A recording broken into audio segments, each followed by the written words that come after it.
अक्सर लोग यही समझते हैं कि हैकिंग सीखने के लिए महंगा पीसी या लैपटॉप होना ज़रूरी है, लेकिन ऐसा नहीं है। मैं आपको दिखाऊंगा कि आप मोबाइल और पीसी दोनों पर आसानी से पेनिट्रेशन टेस्टिंग, रिवर्स शेल और पेलोड बना सकते हैं। तो आइए अब हम अपने टर्मैक्स को ओपन करते हैं। टर्मैक्स ओपन करने के बाद अब हम काली लिनक्स को ओपन करते हैं।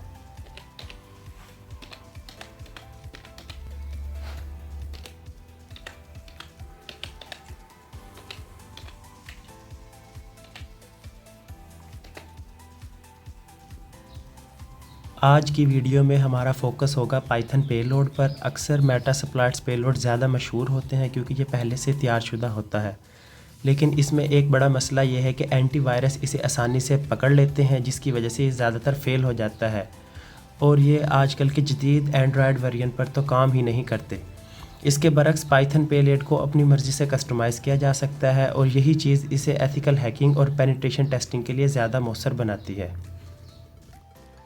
पाइथन पेलोड को शुरू करने से पहले हम मेटास्प्लॉइट्स पेलोड को जनरेट करेंगे ताकि आप लोग इस बात को अच्छे से समझ सकें कि ये क्यों फेल हो जाते हैं।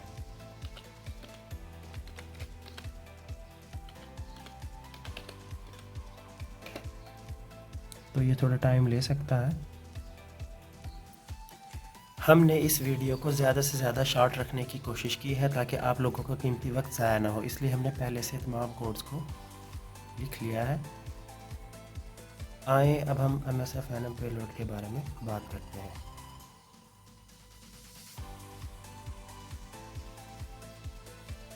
मैंने बहुत से लोगों को देखा है वो यही कमांड इस्तेमाल करते हैं, ख़ास तौर पर ये इनकोडर शिकाता गानाए। ये मेटास्प्लॉइट्स का एक मशहूर इनकोडर है, लेकिन असल में ये 86 आर्किटेक्चर के लिए बनाया गया है, यानी विंडो या पीसीज़ के लिए। यही वजह है कि जब इसे एंड्रॉयड पेलोड में इस्तेमाल किया जाता है तो एपीके चलने से पहले क्रैश हो जाती है। लेकिन मैंने इस कमांड को बहुत ही जदीद तरीके से बनाने की कोशिश की। हमने इसके अंदर SDK लेवल 30 भी सेट किया ताकि ये जदीद एंड्रॉयड पर चल सके, लेकिन उसके बावजूद ये नाकाम हो गया। इसके नाकाम होने की सबसे बड़ी वजह यह है कि ये बहुत मशहूर कोड है। ये पहले से ही हर एंटीवायरस के अंदर मौजूद होता है, वो इसे आसानी से डिटेक्ट कर लेते हैं। अब हम वक्त ज़ाया किए बगैर पाइथन पेलोड की तरफ चलते हैं।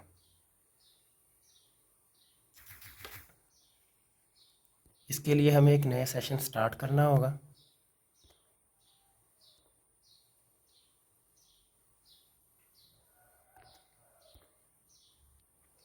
जैसे MSF Venom पेलोड को रन करने के लिए मेटास्प्लॉइट्स की ज़रूरत होती है, इसी तरह पाइथन पेलोड को रन करने के लिए पाइथन इन्वायरमेंट की ज़रूरत होती है, जो हमें काली लिनक्स में मिल जाता है। अब हम फिर से काली लिनक्स को ओपन करते हैं।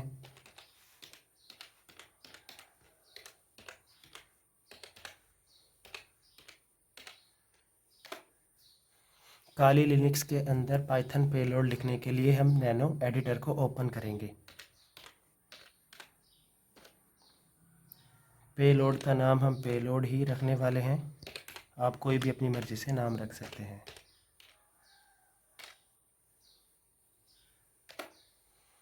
तो दोस्तों, नैनो एडिटर ओपन हो चुका है। अब हम इसके अंदर अपने पाइथन पेलोड को लिखेंगे।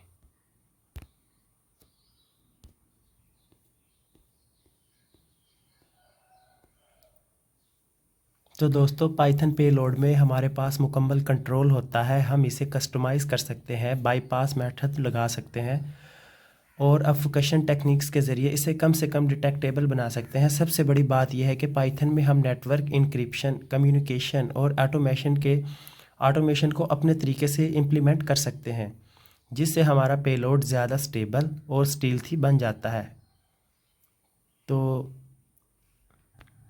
इस पाइथन पेलोड को डिस्कस करते हैं कि हमने इसके अंदर कौन कौन सी लाइब्रेरीज़ को इंपोर्ट किया है, कौन कौन से कोड्स लगाए हैं और उन कोड्स का क्या काम है। हमने इसके अंदर 4 पाइथन लाइब्रेरीज़ को इंपोर्ट किया है।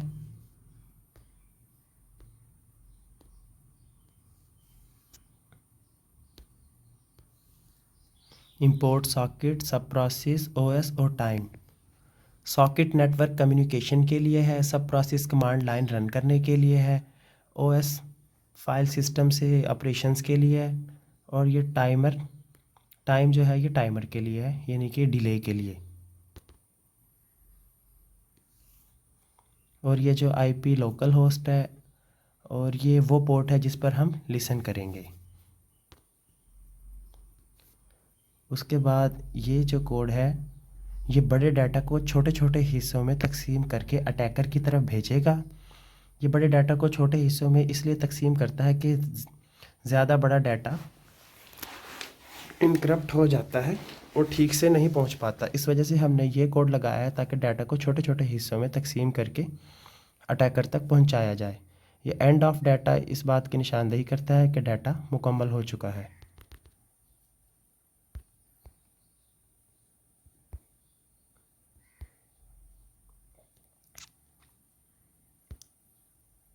उसके बाद ये जो कमांड्स हैं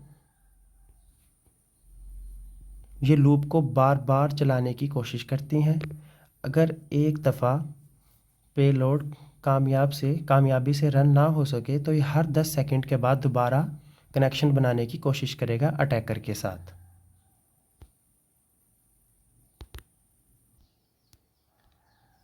और ये कोड कमांड वसूल करने और रन करने के लिए लगाया गया है। उसके बाद ये जो कोड है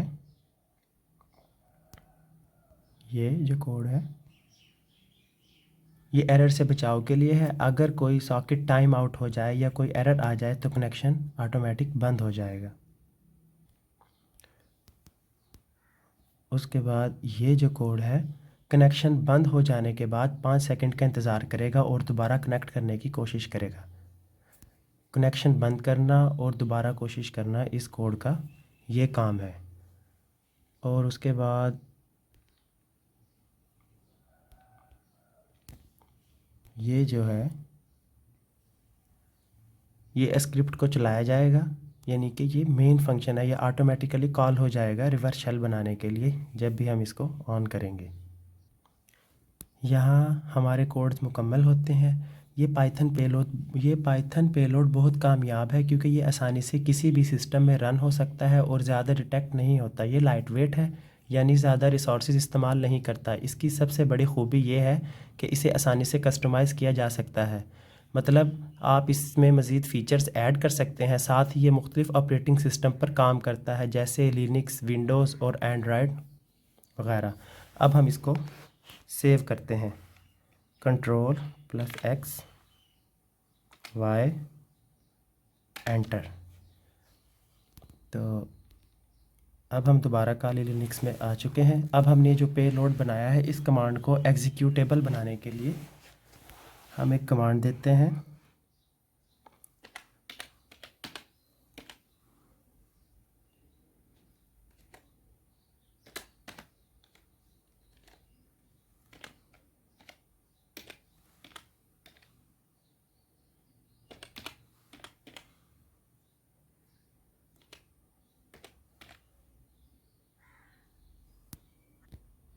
तो ये पेलोड कमांड एग्जीक्यूटेबल हो चुकी है। अब हम इस पेलोड को रन करते हैं।